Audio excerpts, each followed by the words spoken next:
Before we begin, this video is strictly for educational and defensive purposes. Everything discussed here relies on publicly available information or data that users have voluntarily made public. Never use these techniques to target, harass, or investigate someone without proper authorization. Most people use the same email address for dozens of online services. Over time, that email can become connected to developer accounts, social media profiles, public forums, websites, bug bounty platforms, package registries, and many other services. Individually, these pieces of information may seem harmless, but when combined, they can create a surprisingly detailed picture of someone's online identity. This process is known as open source intelligence, or OSINT. One of the biggest reasons security professionals perform email OSINT is to understand an organization's external attack surface. If an employee's email appears in multiple public sources, attackers may use that information for phishing or social engineering. By discovering this exposure first, security teams can reduce risk before it becomes a real problem.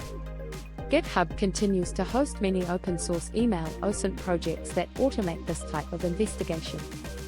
Instead of manually searching dozens of websites, these tools collect publicly available information from multiple sources and present it in a structured format.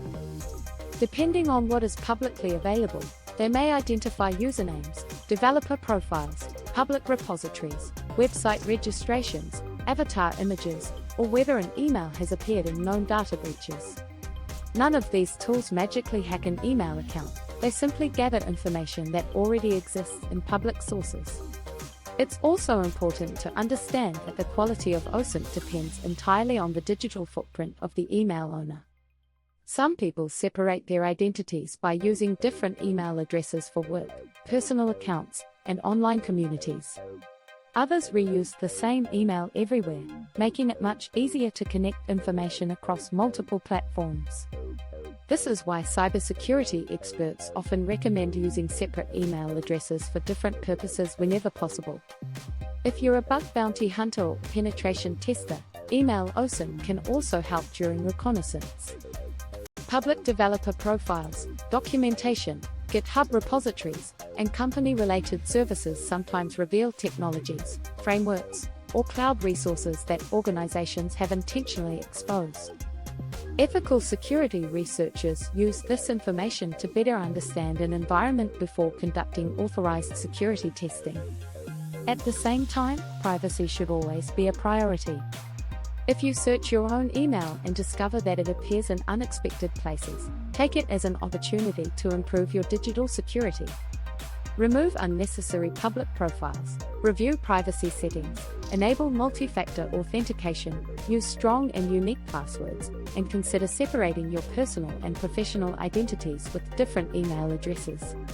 Small changes like these can significantly reduce your online exposure. One of the biggest misconceptions about email OSINT is that it allows someone to access private accounts. That's simply not true. Legitimate OSINT tools do not bypass authentication, crack passwords, or gain unauthorized access. They work only with information that has already been made publicly accessible or disclosed through legitimate public sources. If a tool claims it can instantly reveal passwords or private account contents from an email address alone, you should treat that claim with skepticism. As artificial intelligence continues to improve, modern OSINT workflows are becoming faster and more efficient. Researchers can organize, correlate, and analyze public information much more effectively than before.